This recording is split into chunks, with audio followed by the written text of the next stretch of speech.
ఏ ఊరు ఏం జరిగింది సార్? మాది ఇచ్చాపురం అండి. ఇచ్చాపురం మండలము, ధర్మపురం గ్రామం. ఏం జరిగింది? అయితే తొక్కిసలాట్లనో ఇలా జరిగింది. తొక్కిసలాట్లు రద్దీగా ఉన్న మేము దర్శనానికి వెళ్తుంటాం, మెట్ల పైన ఉంటాము. అయితే అటు దర్శనం చేసుకునే వాళ్ళు వస్తుంటారు, మధ్యలో డోర్స్ వేస్తుంటారు. ఒకేసారి వాళ్ళు డోర్స్ తీయడం వల్ల వాళ్ళందరూ మీద వచ్చి పడిపోవడం వల్ల కింద ఉండిపోయాను సార్. మేము మొత్తం 20 మంది వచ్చామండి అక్కడ నుండి, ఇచ్చాపురం నుండి 2 ఆటోలలో. అయితే దీంట్లో నా కాలు కొద్దిగా ఫ్రాక్చర్ అయింది. 15 మంది వచ్చామండి. నా పేరు గౌరీ. 15 మంది వచ్చాము. ఇటు నుండి దర్శనాలు బాగా అయ్యేవి. అటు నుండి డోర్ మూసిన వల్ల ఒక సెకండ్ లేట్ చేశారు. అందరికి ఒకసారి వదిలిగానే కుమ్మిలు అయిపోయి మనుషుల మంది మీద అయిపోయాము. మా ఊర్లో 3 దెబ్బలు తేలి ఒక మనిషి పోట్లో చనిపోయింది. అంతే జరిగింది.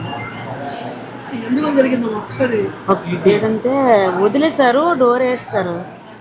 ఒక అరగంట సేపు డోర్ వదలలేదు. అందరం ఒకసారి దగ్గరికి ఏమో అందరు తిట్టగానే డోర్ తీశారు. డోర్ తీసి అందరికి వదిలేసారు, మళ్ళీ డోర్ వేస్తారు. అందరు కుమ్మిలు అయిపోవడం వల్ల ముందులో ఉన్నోళ్ళు ఇదైపోయి స్టీల్ రాడ్ల మీద పడిపోయి మనుషుల మందరం ఇరికిపోయాము. చెప్పారా? సరేనా? మా ఊరు నందిగామ అయితే మేము 6 వారం నందిగామ నుండి వచ్చాము. అక్కడ 10 గంటలకు బస్సు ఎక్కాము నందిగామలో. ఇక్కడ దర్శనాలు అయినాయి.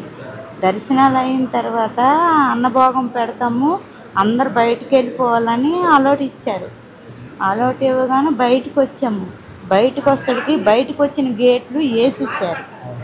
వేసిస్తే అక్కడ మంచి వీళ్ళు లేరు, సెక్యూరిటీ మంచి వాళ్ళు లేరు. అస్సలు సెక్యూరిటీ అనేదే లేదు. అందులో ఆడవాళ్ళు కదా, ఈ తోపుల ఆట వల్ల ఆడవాళ్ళకే ప్రమాదం ఎక్కువయింది. తోసుకోవడము అది ఇరిగిపోయింది. గజాలు ఇరిగిపోవడం, పడిపోయి ఒకళ్ళ మీద దొంతులు పడిపోవడమే. 10 మంది చచ్చిపోయారో 5 మంది ఎంతమంది చచ్చిపోయారో మాకు తెలియదు. ఎక్కడ అంబులెన్స్ ఫోన్ చేస్తే ఇక్కడ అంబులెన్స్ వాళ్ళు వస్తాడికి మేము వచ్చేసినాం. మరి అక్కడ ఏడు జరిగిందని తెలదు మాకు. పడిపోయిన దగ్గరే ఉండిపోతే మగపోరాలు చాలా సాయం చేశారు, తీశారు. వాళ్ళకి చాలా దెబ్బలు తగిలినాయి. తీసిన వాళ్ళకి కూడా మీద నుండి పడిపోతున్నారు. అంత మీద నుండి పడిపోతుంటే వాళ్ళకి కూడా దెబ్బలు తగిలిపోతున్నాయి.